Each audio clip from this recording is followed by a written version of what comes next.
Are you terrified of progressing your skills because the fear of crashing takes over? Well, that can be a big problem. So let's try and solve it. It isn't uncommon for mountain biking to scare you. In fact, it's almost a certainty that at some point you're going to reach a level that you start to realise the trails you're riding and the things you could attempt could be really dangerous. That is just a fact of riding at the end of the day. You're putting yourself in harm's way on purpose. Actually, when you say it like that, mountain biking does sound like a really bad idea.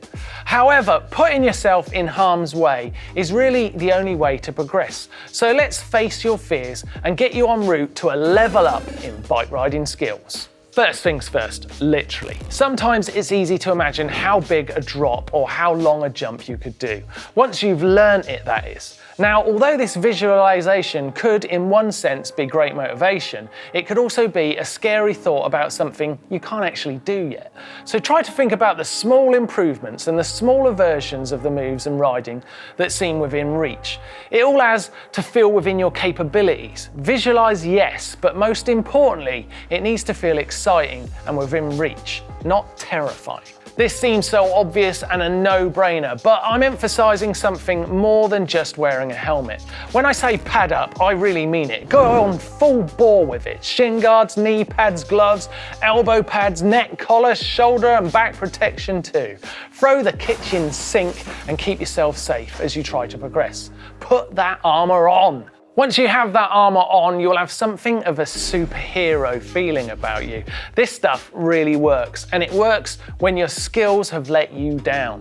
That superhero effect is also a fabulous version of fake confidence that will also mean you can attack the riding with an attitude that also helps you keep safe. Knowing that, feeling that, will keep you relaxed and further add to your chances of pulling that move off and landing that jump. Run drills and practice the basics. Running through basic skills is something that needs discipline, but it can pay off in dividends. No matter what skill you're trying to learn or progress, there will be basics that you must have mastered before they're possible. And I'm talking real basics here. Think about riding like figure 8 turns or balance skills like riding along double yellow lines. Track standing, thrashing your local pump track or climbing drills, all the elements of riding will build confidence and help you navigate the hump in the road that holds you back. Your confidence is going to push you on. Peer pressure is a motivator, yet peer pressure can be useful. One thing I've always loved about discussing my riding with others is how once you put it out there, then those friends you've told don't let you forget about it.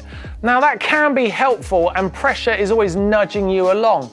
I won't lie though, it can feel uncomfortable, so it helps some, but might not be for everyone. What peer pressure can do is build adrenaline and inspire. Riding with those guys and girls who have a little bit more skill than you will place you in the front line and see them nail the lines that are in your future. You can get confident at crashing as well as at riding. Let's say you want to develop your jumping or tricks, then use facilities like skate parks. These places are fabulous for fast tracking your skills.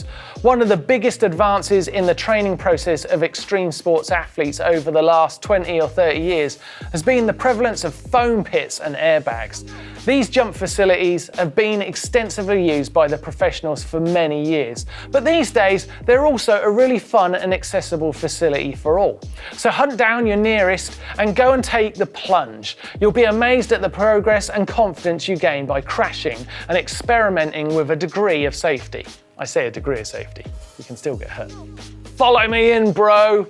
Another great way to use the power of those riding friends and make advances and conquer your fear. All you need to do is persuade that fellow rider who has more experience and skill than you is to tow you into a few lines or jumps, the ones you want to master. The difference this will make to your chances of success is huge. It can take real determination to conquer a jump for the first time, but when you're following another rider into the jump at the right speed and with something of this we're in it together vibe going on, well, the difference just can't be overstated. You can still pull out, of course, no stress, but even at that point, you're going to have a better understanding of the speed you need or don't need. Of all the things I'm suggesting in this video, this is the one I'd really recommend trying to access because it's something that even the pro riders do regularly. Not even the top riders take it for granted that they know the right approach. They will often turn to another's experience for some safe guidance.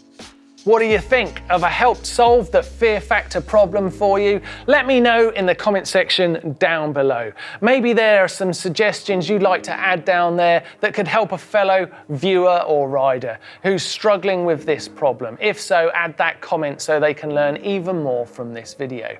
Thanks so much for watching. Click here to see another problem solved. And I tell you what, give us a thumbs up like while you're here.